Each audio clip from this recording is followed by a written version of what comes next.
Welcome to Killer Women with your host, best-selling author Danielle Girard. And now, Danielle's next killer woman. Hello, and welcome to Killer Women Podcast, a proud member of the Authors on the Air global network with more than 4 million listeners. I am your host, suspense author Danielle Girard, and my guest today is Maggie Thrash.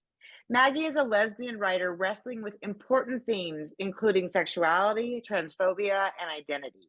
She is unafraid of plumbing dark waters with an off-kilter humor and storytelling bravado reminiscent of the writing of Nell Zink, Alissa Nutting, Donna Tartt, and Ottessa Moshfegh, as well as series such as Euphoria, Skins, Yellowjackets, Bad Sisters, and Fleabag. Besides Honor Gin, she is the author of Lost Soul, Be at Peace, as well as 2 other novels for young adults. Born and raised in Atlanta, she now lives in New Hampshire. Welcome, Maggie. Thank you. Happy to be here. So fun. Okay, I was just telling Maggie before we got on the air that I devoured her book and finished it like at 1:30 in the morning last night. So if I look a little tired, it's Maggie's fault.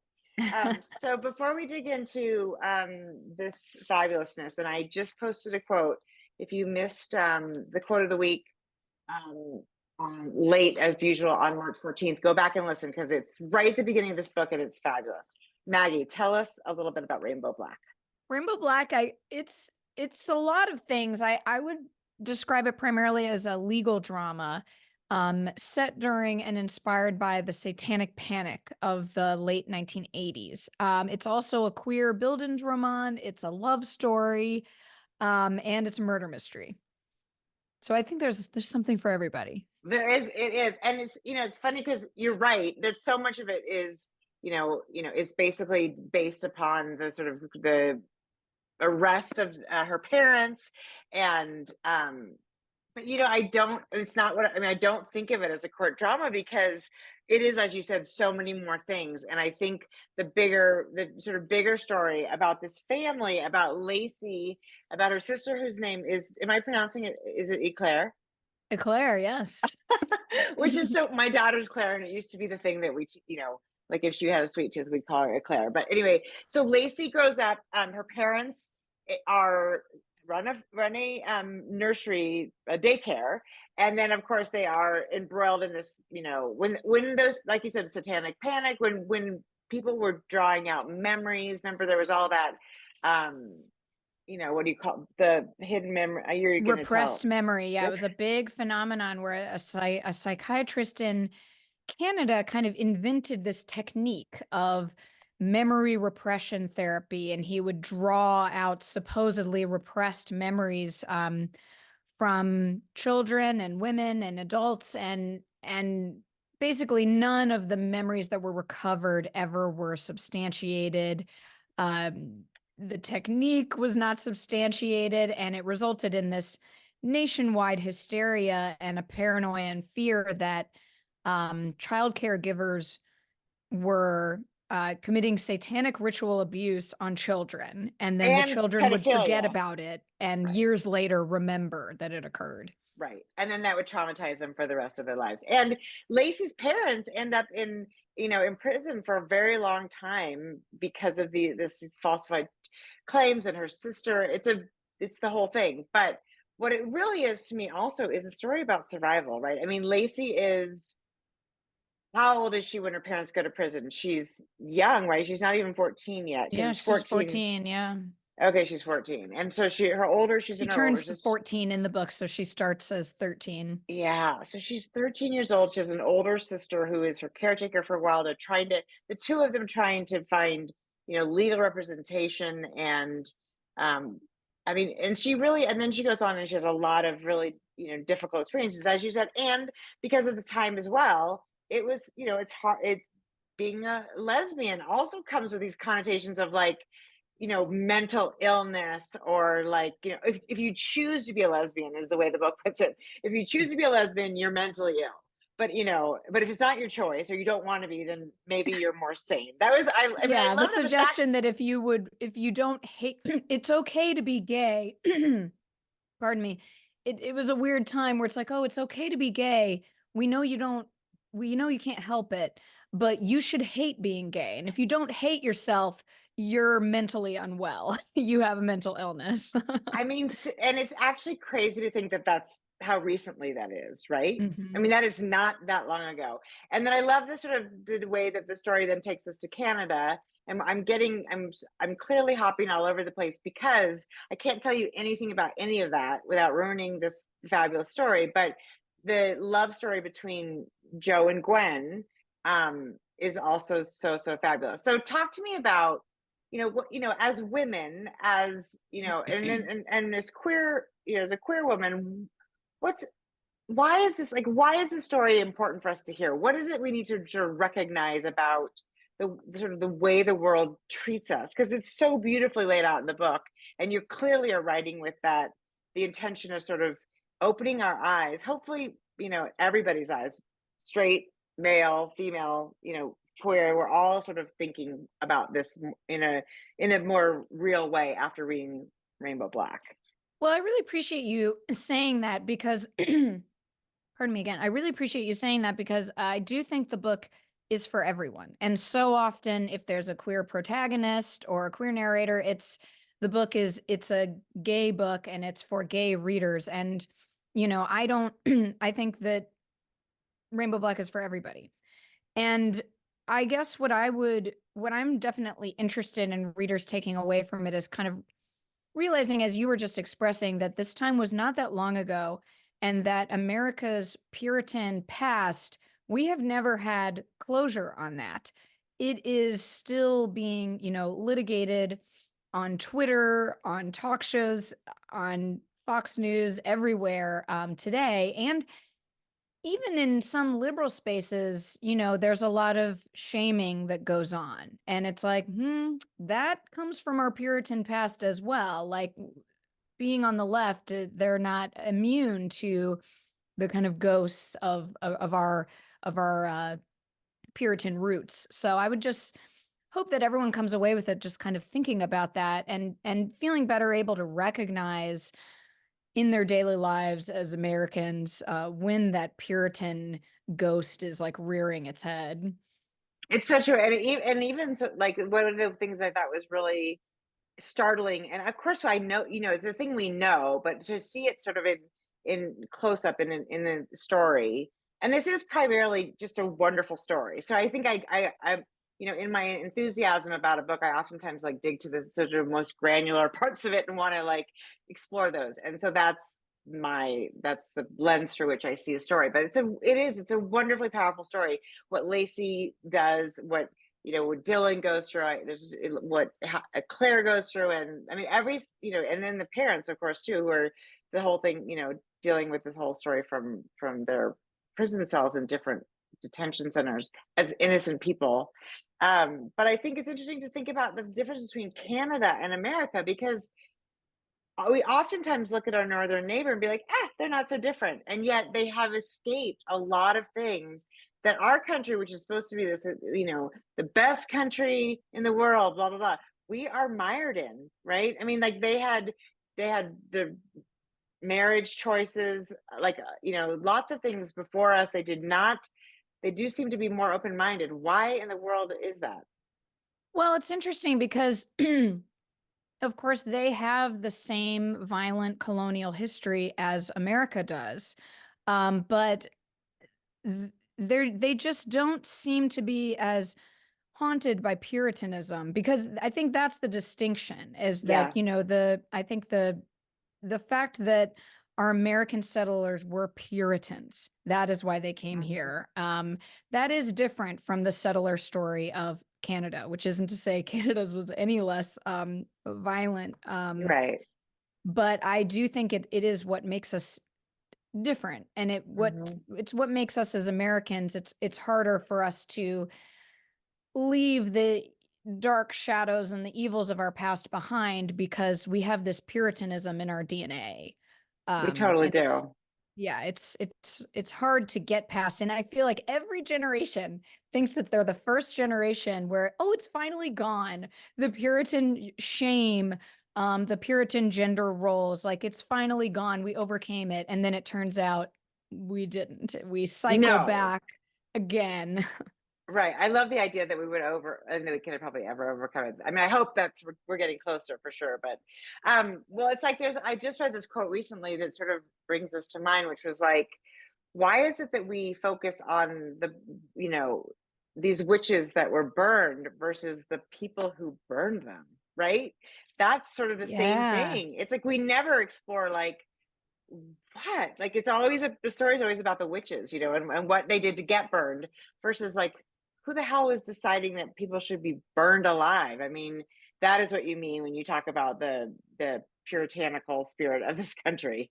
Yes, and that these people, these witch burners, are themselves just people. And I think it's very easy to look back on a time like that and just think, well, the witches were the protagonists and the burners were just evil villains whose minds we're not called upon to understand, because it's like, well, they're just evil. But it's like, if we never examine what makes Americans in particular susceptible to these communal witch hunts, it's like we're just going to keep doing it over and over. Right. And we do it And over we and are. over. I mean, right? Exactly. I mean, Yep. It's like after And we are. 9/11 and now the immigrants, and it really doesn't end.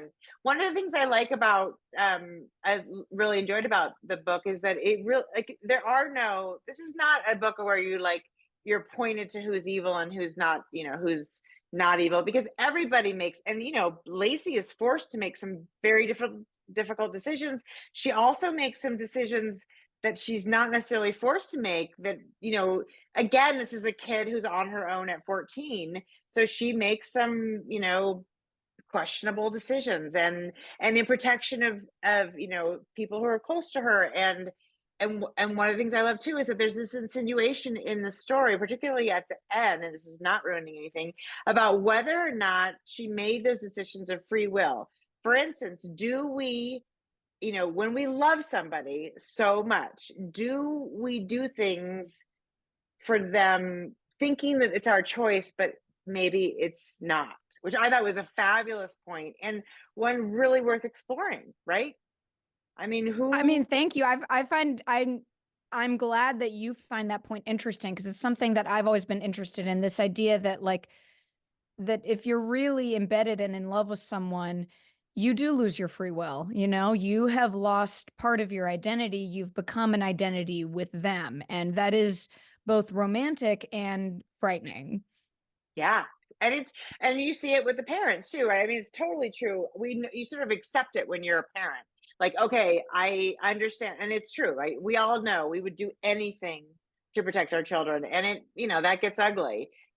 But it's different when you're talking about two adults, right? Or sisters, or it is I thought that was really fascinating. And it's something we don't think we explore, to what, and even things that are not explicitly said out loud. Not like, I mean, because of course there's those situations where somebody does something based on something, somebody is really actively, encouraging them to do this bad thing. Your kitty wants out. Yeah. That's cute. Oh no, that's fine. I have a dog who may or may not show up. Like, So she's just gonna keep meowing. This is a safe space for animals. But yeah, like things that aren't explicit. So that's another thing. There's this, and especially for the two people that in the book who really known each other, basically their whole lives, and they end up, you sort of extrapolate what you think that person wants from you without necessarily having a conversation about what they really want from you. And we do learn that basically what they wanted from each other was maybe not what they thought they wanted from each other, which it feels so relevant, right? It feels so spot on. We don't understand each other very well. We really don't. And that's a scary thing to confront. Yeah. Especially in a long relationship. So I thought, I think that is really, and there's the dynamics of siblings and fathers and daughters, and the way they, at that time with all the, the satanic panic with and we still have these, I'm sure, the sort of kids who express that they were touched in a weird way. And of course, kids are touched in weird ways and inappropriate ways, and that's horrible. But there do exist also cases where it's children are impressionable and they misunderstood somebody trying to get them to say something. I'm not going to say. And like I don't want who to sound gets pro. No, I know that you're not. What I think what you're trying to say is that, in a hysteria like the Satanic Panic, where a lot of children were convinced by professionals, by psychiatric professionals, that they had experienced abuse that they hadn't experienced, that was fabricated, who really suffers? The children who suffer are the ones who experience abuse, and then no one believes them because this hysteria happened where all of these charges were false. And it makes it absolutely impossible for a child who did experience this to be heard. So it's a really tragic phenomenon that happened, that a lot of children were traumatized into believing they'd experienced imaginary abuse. Right. Meanwhile, children who had experienced abuse are being totally marginalized and ignored. Right. Which we see in this book too. I mean, this is the thing is, we get this, who's the real victim in the story? And that's true of, the parents are victim, the victim of the system. There are so many levels of, and where the system fails. And, that again becomes that sort of question about because we're in Canada at that point, how is the American justice system going to fail us? Because it's sort of accepted that it is going to fail the characters. And it's like, to what extent? And the way it's wrapped up is beautiful because it's there's no pretty bow. There's just that satisfying, yep, this is exactly how this works. And I appreciate that. Of course, once in a while, who doesn't love a pretty bow, but really the authenticity of, the way that the book ends this is the kind of book that stays with you, Maggie. It's the kind of book that you think about for a long time. Well, thank you. And it is important to me that to show a story where maybe there's not a bow at the end, but that inner peace is possible, that you can be at peace with lack of justice in a weird way. Yeah. And it doesn't sound positive, but it's like, to me, it's important. I think also it's sort of at the end, it isn't justice the way we would sort of the way that the Marvel would have it work out. Sure. But it is justice in the sense that everybody has to own the stuff that they did. Mm-hmm. And, so I'm not, and there are beautiful bows in the story, but it's not, it's not that kind of, I think that's the kind of book that really does stick with you, is the one where it has you thinking is that, that's probably how it would have happened. And how would we feel about that? And if the media got hold of this story, right, would they have pushed for a different ending? Because that's the other thing, right? It really depends on who you are and what kind of support you can get for your story. Because the more it's like the Innocence Project, the more sort of attention you can get for your story, the more likely a case is to look at, a judge or court is to look at it again, which I think is super powerful. The other thing this is another, I'm going to read a quote from the book. It's sure. About when the sister talks, she gets this book. The main character gets a book called I Saw Marilyn Monroe in 1980. And there's a quote about this. I love it. I'm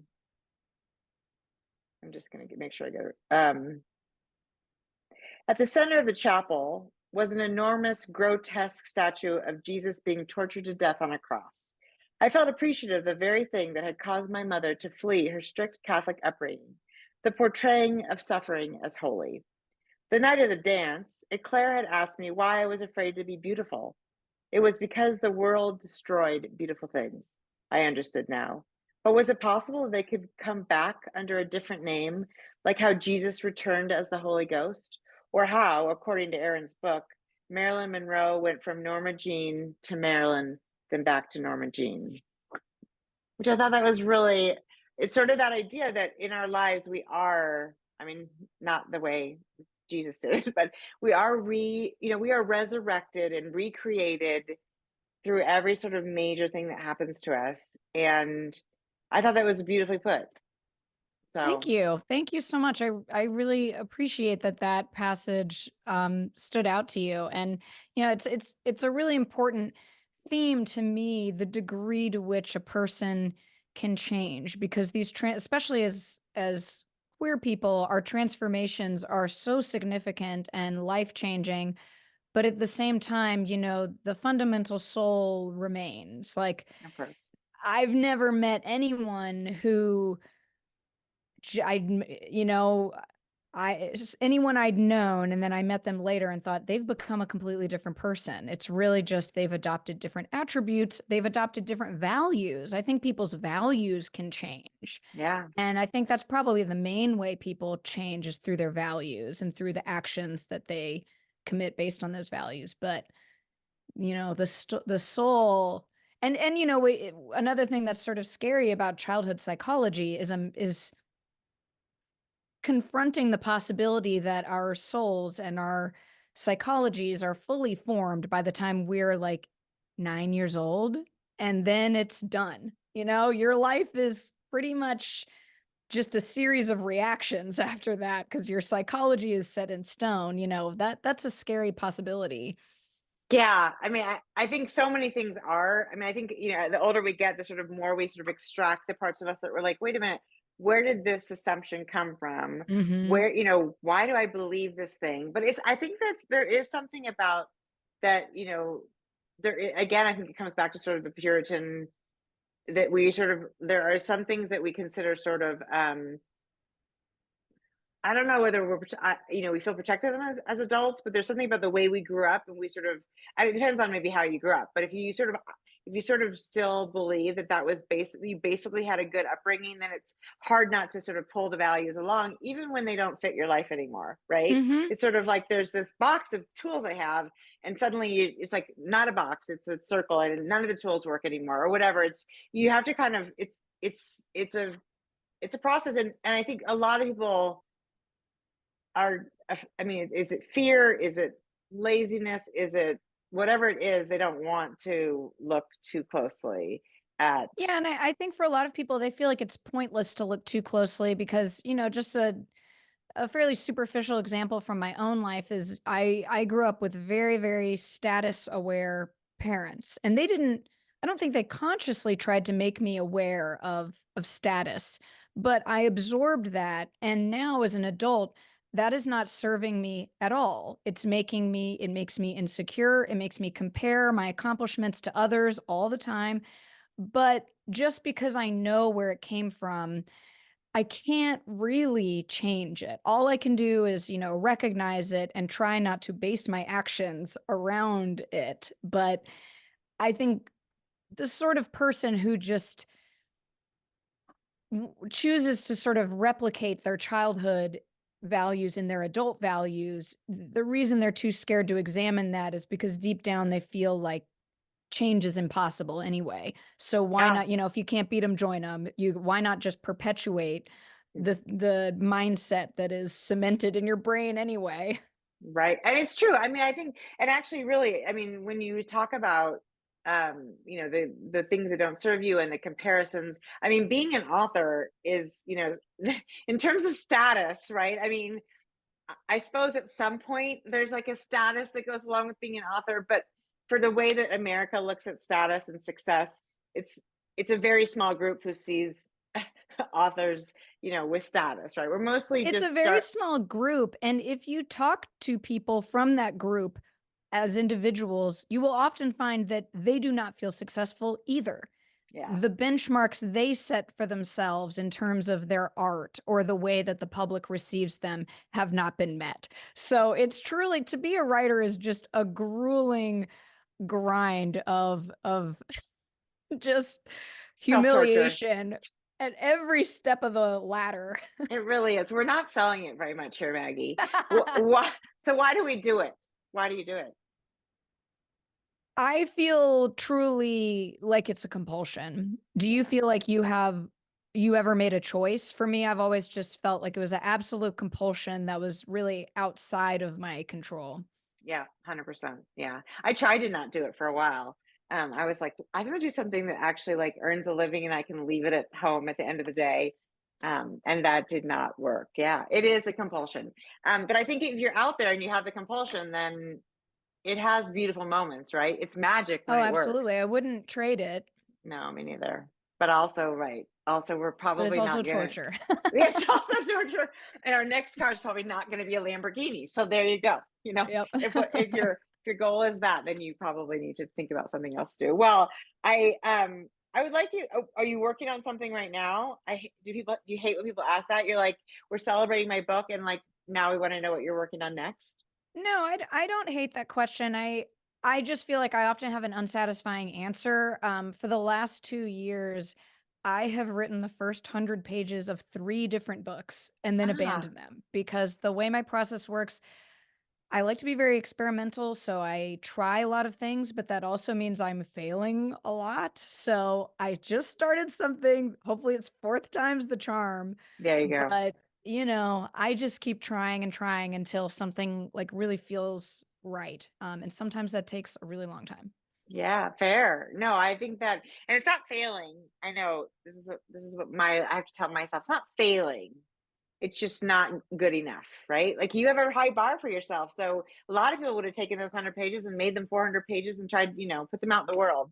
But if you know the level that you want to, deliver at, I then feel like I know when something feels right. And also, it's like these 3, books that I've abandoned are part of the journey of the book I eventually land on because I'm yeah, sure that a lot of the ideas, characterization, a lot of the things I was exploring in those drafts are gonna cohere into the ultimate book. So it's just part of the process. And speaking about identity, it's like essentially it's the same book, but it's changing identities 4 times until yeah. it's the one that feels right.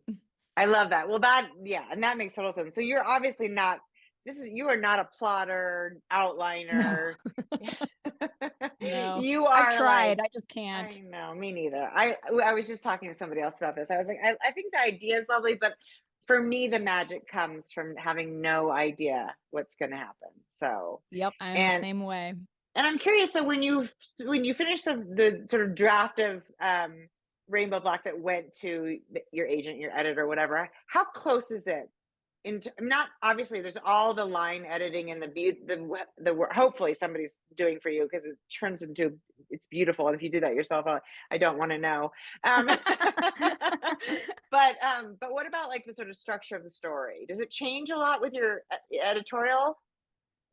Well, it's Rainbow Black is an interesting situation, and it's one that I think aspiring authors, it's a story they'll like to hear because Rainbow Black first went out. I first finished it, quote unquote, in 2018, and my agent sent it out to editors, and we got nothing, no bites. I thought the book was dead. Then 4 years later, we did 3 years later, we went back and edited it a whole ton and then went back in 2022 and did sell it. So, people, even if it seems like your book is dead, anything can become resurrected. Like, never give up hope. It can Mm-mm. come back to life. And so, by the time we sold it this round, it was very close to what Okay. the book looks like. But it had already been through a grueling journey of Yeah. revisions by that point. Well, I think that's another thing. I think that authors, aspiring authors, or starting authors, or all of us have to remember is that you finish a book and you think this is it. I've nailed this, and I'm now going through a really torturous revision on Oh, my you own. are. Ah, my God. Um, and this is a book that has been finished 3 times, so I'm not that far behind you, Maggie. I'm really, and I Wow. mean But I bet it's finished. going to be beautiful once it's finished. It All is, and that I have work is going to be, it's going to come through on the page and it it's like, it's does. going to be so good. That's how I feel, and it'll be. I mean, it's a diversion. I'm making a shift here because I've always done sort of detective mysteries, and this is different. Ooh, what But are you shifting towards, if you don't mind saying? It's basically it's a woman. It's more of a woman's story. I mean, I'm 53, and my kids are grown, and I'm looking now at life as being a woman. And this is a story about a woman who wants to have a baby really badly, and that's all I can say about it without giving away too much. Wow. Yeah. Okay. So, No, I think there's a lot of people who are going to want to read something like that. That's really interesting. yeah, and it's about the ways our that's about how we mess up our children and how it's friendships, and it's a marriage is falling apart. So there's a lot of aspects of it that I feel like are interesting, and it's just much more of a literary sort of, but it's still a suspense. I mean, it's still basically it's still a suspense story, but it's very different, and it's really interesting that I'm reinventing. I have to reinvent how I write a book, which I have 16 books out, so it's such a bizarre thing to be like, okay, now I feel like I'm starting over again. Mm-hmm. I'm starting over again. I love that your cat is like, I think the door is opening. Are they making their way? It's fine. It's fine. It's so cute. They're like, let me in, let me out, let me in. Anyway, so it is really different, but I do think it's you have, with some distance, it's easier to see how the book could be better. And so, like you said, like shelving a book for 2 or 3 years and then pulling it back out and giving it a fresh read is a really smart way. So like you said, it's never dead. It doesn't have to be Yeah, dead. it's and when you shelve a book and put it away for 4 years, that's 4 years of personal growth that you now have, that you can Yeah. bring back to the book and you can infuse with the book. So, I just really try to encourage people. Like, I know rejection is absolutely brutal, but you when it's right, it'll be right. Yeah, I think that's right. And I think that I mean, if this started as a book that was, rejected, then I think that's fabulous. Yeah, it Because did. It was rejected by many, many people. I know it's not. I mean, I think that's also the other thing is this business is so insanely subjective. So the fact that you made it into this beautiful thing, I think is really, really impressive. Tell us, I know you're on Instagram, Maggie. Where are you most active? Where if people want to follow you? And I know I don't feel like you have to be on social media, so you can also say, but where No, if you're out I'm an there. Instagram person. I like Instagram. I have to delete it from my phone a lot. I only go on it occasionally, but I do find Instagram very fun and a fun mode of expression. So I'm mostly just on Instagram. I don't have anything else. I have Yeah. Letterboxd, which is like the cinephile social media. If there's any like movie buffs, they can I follow me love that. on. Yeah, well, my daughter, like, I feel like that's also a young person's thing. I feel very old, but that's, she's definitely on Letterboxd, so that's cool. So you're a Oh, movie great. fan. You Oh, love you. yeah. Okay. Movies, Well, in some ways, movies are like my true love, even though I'm a writer of novels. wow. Have you ever tried to do an adaptation? I mean, I've written a screenplay for my first book, Honor Girl, and we'll see if anything ever happens with that. And it was fun to do, but it's sort of like, because I love movies so much, I don't really want to Yeah. start creating them, because then it'll Yeah. just like destroy my love. And I also feel like to take a book, well, I didn't read Honor Girl yet, but to take a book like Rainbow Black and try to make it into a 2-hour movie feels That would be hard. impossible. But it could be a beautiful miniseries, right? Like there's one of those Oh, I think so. 8-part, which I I think actually it'd be great. love. I love now that's like my favorite thing with a book is when somebody takes a book I love and makes it into like an 8-part miniseries, because it's just so fun to sort of to And you get to reimagine that. really get into the world and re-immerse Yeah. yourself into the book that way. Yeah, and the 2 hours is just, and I mean, I know they can make movies like 3.5 hours long, but I would rather they do it in 8 parts. So that's what I'm gonna be hoping for. It was Yeah, put that so energy fun. out there. Thank you. Okay. I absolutely will, and we're giving away a copy of Rainbow Black by Maggie Thrash. So look for that on our Oh, Facebook that's so nice. page. And yeah, I already got it in the copy. In fact, it came in the mail today. It's around here somewhere. Don't even look around. My office is a mess. It was so fun to talk to you, everybody. I really recommend Rainbow Black by Maggie Thrash. It's a different type of book than your standard thriller, and I think you will love, love, love the experience of it. So 2 thumbs up for me. And Maggie, it was really fun to talk to you today. Thank you for joining us. Yes, Everybody, thank you. Everybody, this was Killer Women, and we'll see you next time. Bye.